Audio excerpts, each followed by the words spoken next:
Lily, can I talk to you for a moment? Oh, sorry, Anne. I'm still at work. I'll message you later. Oh, really?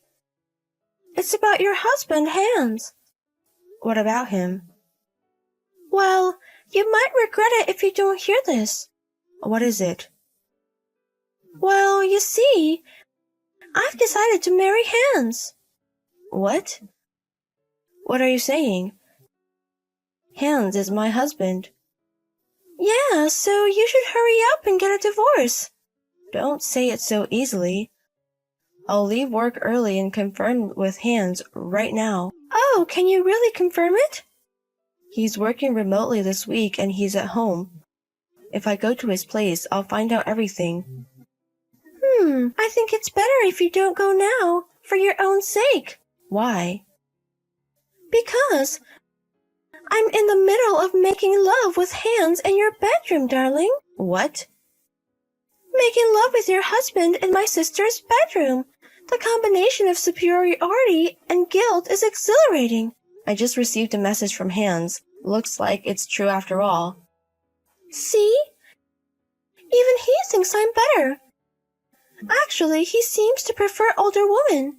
So Hans is mine. So you don't have to come back anymore. Even though Anne is a married woman. Oh, that's not a problem anymore. Hans gave me compensation for your sake. We got divorced properly this morning. Oh, Hans did it. As expected, people with money do things differently. That's right. I understand. Just do whatever you like.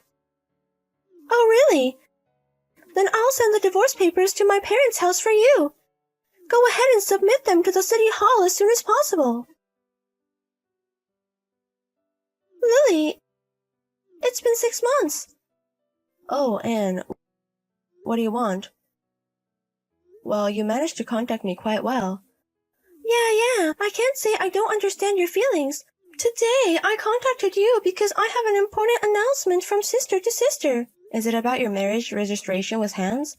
Oh, you guessed it. That's about as important as it gets for you to contact me. Oh, I see. I wanted to share my happiness after marrying Hans. Boring. All of your stories are boring and I'm not interested. Your lack of charm really annoys me. That's why Hans is cheating on you, isn't he? It's quite ironic for the person who stole him to say that. Even though I know it's not a good line to say, it's quite amusing, Anne. Thanks for saying it. Well, I guess it just sounds like you're making excuses for losing. I'll pretend I didn't hear that. Well, do as you please. Is that so? But if you hear this, you'll inevitably be shaken, won't you? What? We've decided to go on a honeymoon trip abroad. Huh? Abroad? We're going to travel around various parts of Europe. By the way, we're planning to have a private wedding ceremony, just the two of us, in Paris. Hans has spent $20,000 to prepare for this honeymoon trip. Where did that money come from? It's obvious that Hans paid for it. Really? See, I knew you'd be jealous. No, it's not jealousy, more like I'm surprised. Both situations are pretty much the same for you. After all, you had a small wedding ceremony with only close family members, and you didn't even get to go on a honeymoon trip. It's completely different for me. It just goes to show the difference in how we're loved and valued. Well, it's your problem, so do as you please. Isn't it better not to waste too much money? Huh? Waste money? Such a word doesn't exist in Hans' dictionary. The compensation for me and your ex-husband's, including your share, was a total of $70,000, and Hans paid for it, right? With such a large sum of money being involved, spending only $20,000 on a honeymoon trip and overseas wedding ceremony. Even though you have almost no savings and need to save money desperately, what on earth are you doing? What's that? Even if you're jealous, can't you use a slightly better word? I'm just telling the truth. You know, right?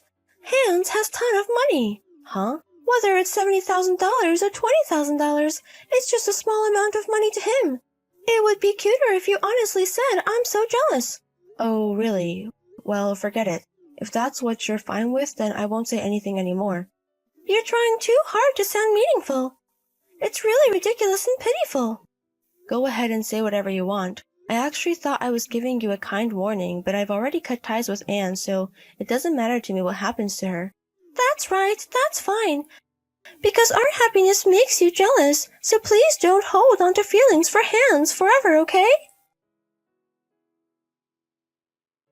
Hey, Lily! We're in Paris now!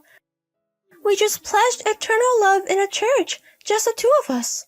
Oh really, you're not in the US anymore? So? Isn't it envy-inducing? No, not at all. Actually, I feel sorry for what's to come.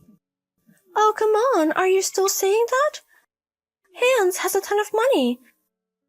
It wouldn't be an exaggeration to say he has an unlimited amount of money. That's why he easily spent $20,000 on this honeymoon trip. Unlimited money? Even though he has no income? Huh? No income? Wait a minute, didn't you know? Hans is currently unemployed. Huh? Unemployed? Yeah, he's not working. Even if he starts working after our divorce, as I mentioned before, he'll be left with nothing after paying the alimony. He can't possibly just spend $20,000, such a large sum of money, like it's nothing. Hold on a second. What do you mean by Hans not working? Oh, I see. I thought you might not have known. What? Wait, tell me. He was fired from his job due to an affair with you. What? What are you talking about? Fired because of an affair? Isn't that wrongful termination? I'm going to sue. Anne, don't you understand? You even mentioned it yourself. Me? Hans was fooling around with you while he was supposed to be working from home, right? In other words, Hans was slacking off at work and having secret meetings with another woman. Huh? It seems that companies now have a way to monitor whether employees are actually working during remote work, so they can't get away with that kind of deception. And it wasn't just once or twice.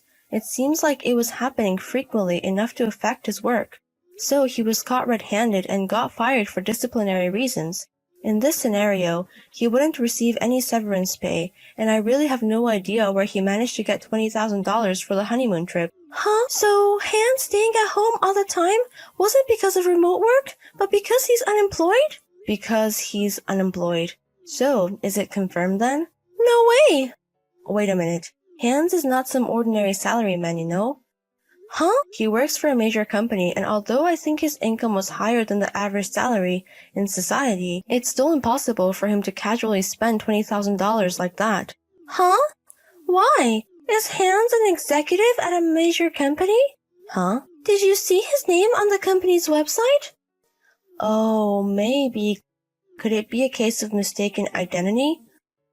The wrong person? It seems there's another person with a different spelling for the same last name and first name as the executive. No way! I mean, Hans, who is still in his early 30s, being an executive at a major company? It doesn't seem like he was exceptionally talented or anything, so I find it hard to believe.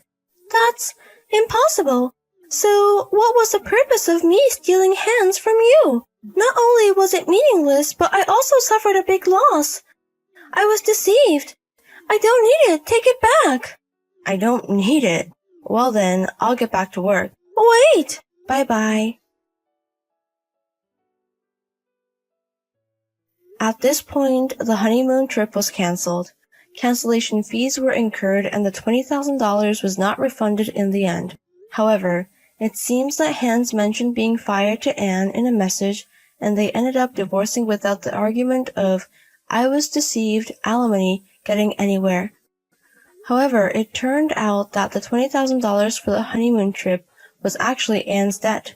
According to Hans, he borrowed it because Anne said she wanted a luxurious honeymoon trip, and Anne mistakenly thought the loan agreement was a prenuptial agreement and signed it without reading it carefully. Afterward, Anne had to take on multiple jobs to repay the debt. Both situations seem equally absurd, but as long as they stay away from me, it's fine.